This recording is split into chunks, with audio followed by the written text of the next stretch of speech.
all the way into the evening as well. Possibly a lot rise in those rain chances by the time we hit the early morning hours of our Thursday coming up later on in the 24-hour period, as you can see here. But moving towards Texarkana, they may see lower rain chances as compared to everywhere else, are only around 10% for today. Natchitoches may see higher rain chances as compared to Texarkana, up to around 20%, maybe 15 to 20%, as the graphic shows there. So not high rain chances, but an isolated shower or two is definitely possible across the region. Here's a look at future track. We can expect isolated showers to potentially pop up around the Arklatex, mainly during the afternoon hours here, as mentioned before, if not mentioned before. It's going to be pretty much hit or miss out there. It's only a 20% chance for rain for Shreveport and Bossier, possibly even lower than that for areas around the Arklatex. And it's mainly going to target areas around I-20 and southward for this afternoon here before it all dissipates by the time we reach the evening hours. And through the evening, we could still see cloud cover. But even more cloud cover is expected as we move through the daytime hours on our Thursday. As you can see, some dense looking clouds, according to this model, is expected to roll through or roll into the Arklatex from the west mainly, and bring the higher chance for rain in areas around I-30 and mainly north of the I-20 corridor as we move through the daytime hours. And actually is going to be starting by the early or around the lunch hour, according to this model. So it definitely will be an afternoon affair in terms of these rain chances, maybe a few storms as well. Heading into our Thursday night into Friday, we could still see some slight rain chances moving into the Arklatex, or at least isolated showers moving into our East Texas portions of the region, maybe along the east side of I-20, according to this model. But heading through the rest of the day, we mainly will see humidity-driven showers and storms, with the latest model runs showing the midsections of the region, mainly around I-20 and southward once again, getting the bulk of the rainfall, potential rainfall, as we move throughout our Friday. But heading into the time where people will be firing off fireworks, most of the area will be mostly dry, as you can see here, with the exception of a few isolated showers still remaining around the region. But heading towards after 10 p.m., everything should pretty much cleared out across the Arklatex here. Here's a look at our rainfall potential through the next 7 days. We're expecting not much at all, possibly up to around a quarter of an inch at the most here. Maybe in areas near Natchitoches could see some higher rainfall, in the southern portions of Natchitoches, and not much rainfall overall through the next 7 days ahead. And just even less than that as we move into next week. Next week, we could see a higher chance for rain, but as you can see by the rainfall potential, it doesn't look to be much from compared to what we will see for the end of this work week here. But in terms of the tropics, around 24 hours ago, this area of potential development was sitting at a 20% chance through the next 7 days. Now it sits at a 40% chance through the next 7 days. That's mainly because of that front that I showed you before, the cold front that is moving across the southeastern United States as of right now, inching closer towards Florida. As that front reaches Florida, it's expected to stall and weaken, and potentially a low pressure system could develop out of that weak and stalled front. And it could develop in that orange zone that you see there. Now has a 40% chance of formation within the next 7 days, not a chance within the next 2 days ahead. So we'll continue to watch this very, very closely and keep an eye on it just in case anything tries to form anytime sooner. But by later this week, we should, National Hurricane Center is calling for a potential tropical system to develop. It extends all the way from the Gulf into the Atlantic and through Florida. Actually, it's supposed to bring boatloads of rainfall for those in central Florida. Now here's a look at the tropical names. If this storm system or this potential system ever forms into a tropical storm level, the name that it will receive will be Chantal, and it will be the third named storm of this year's hurricane season. We only have two right now, which is Andrea and Barry, and they were both short-lived storms. But here's your 7-day forecast. We're expecting the our Wednesday and Thursday to remain cloudy and still hot and humid around the Arclitex, which is hindering highs from reaching as high as they could be, possibly into the mid and upper 90s across the region. But we're holding on to the cloud cover, so that's keeping us from seeing any types of warmer or hotter conditions compared to where we are now. Low to mid 90s for Wednesday, same for Thursday, with slight rain chances on both afternoons. Heading into our 4th of July holiday, we are going to be breaking down that forecast coming up in just a bit here, but heading into our weekend, we can expect temperatures to rise well into the 90s. Mid and upper 90s are expected across the region here heading into the weekend, so make sure to continue to drink water.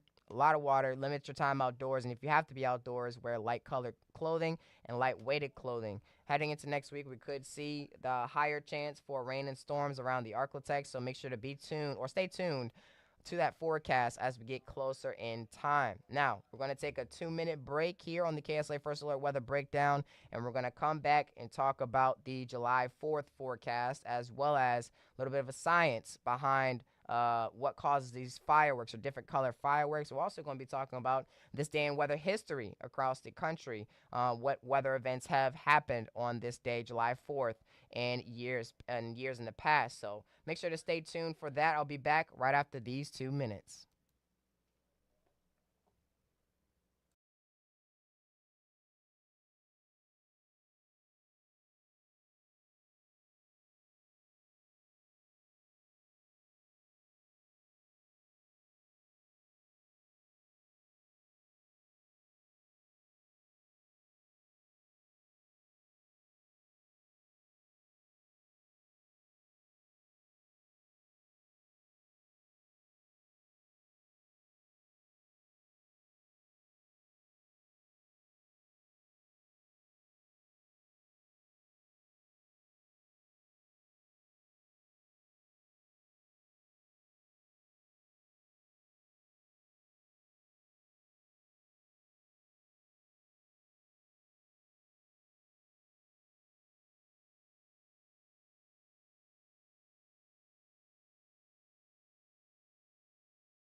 Good morning, everyone, and welcome back. Now we're going to dive into the details of your 4th of July forecast. Now, as what we have been saying throughout this past month or so, it's hot and humid around the Arclitex, and these conditions don't look to be going anywhere as we move through the next few weeks or so. Pretty much, we're expecting temperatures to remain above the average for the next 6 to 10 and 8 to 14 days. So at least through mid-July, you can expect that heat and humidity to impact you or anyone around the Arclitex here for that time frame, or at least. But we are expecting above average temperatures, especially during the summer season as we move through the month of July and potentially into August as well. So, but we're expecting pretty much similar conditions as we start off the day of our 4th of July. We'll be seeing some showers possible across the region as we move into the morning hours and midday of our 4th of July holiday, with temperatures in the upper 80s and lower 90s out there, still feeling like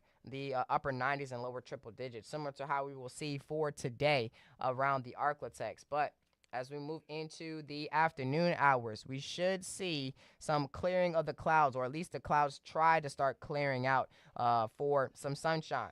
It's going to be mostly cloudy with showers possible during the morning and the midday hours. But by the time we hit the afternoon, we should see the clouds start to clear, and highs should be in the low to mid 90s across the region here. Especially since the clouds will start to clear, and that allows for temperatures to rise, and the heat will finally reach the surface.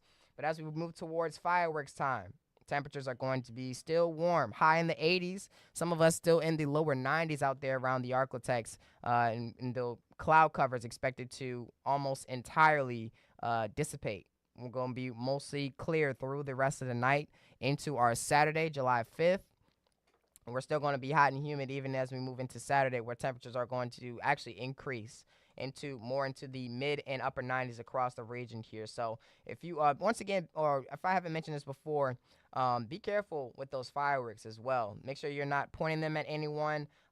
Brush fires can start pretty easily. Even though we're not under any serious drought conditions, please do not point fireworks at other people or play around like that, because somebody could catch fire, and that could be a dangerous situation for you and that person that you pointed at. So please be careful with the fireworks as you are going out and about on your holiday of July 4th. Now, here's a look at what gives fireworks their color. They're actually for different colors here. As you can see on the screen, I'm going to move myself out of the way. Different colors corresponds to different elements. So these elements are what gives the fireworks their color. So in the yellow color there, that's because of sodium. In the green color, barium is the reason for why the fireworks turn green. Calcium is the reason for why they turn orange out there. Magnesium, I believe that's like a grayish color. I believe that's a grayish color. Copper is the reason, or the element of copper is the reason why fireworks turned blue. Red for strontium. Aluminum is that white color that you see there, and the strontium copper is the reason for why they turn purple. It's a combination of elements there. So that's pretty interesting, honestly. So make sure to once you go outside and light those fireworks on July 4th, or even sooner than that, I believe you're allowed to fire off fireworks here in Shreveport throughout this week from 10 to 10, if I'm not mistaken. But if you are if you're going to fire your fireworks, you could use this to show or tell your family or tell your friends about which elements are pretty much the reason for why these fireworks give off those colors. As you can see here, red for strontium. Some of these things I didn't even know before, so that's definitely pretty interesting to learn about myself, and for you guys to learn about also.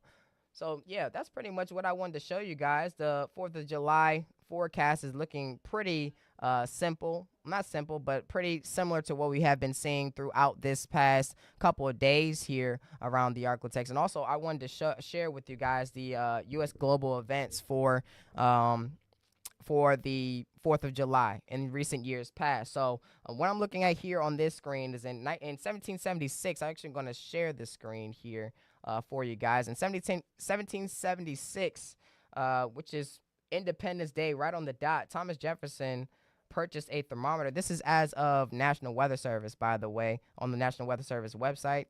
He purchased a thermometer from a local merchant before signing the Declaration of Independence. According to his weather memorandum book, it was 1 p.m., cloudy, and 76 degrees.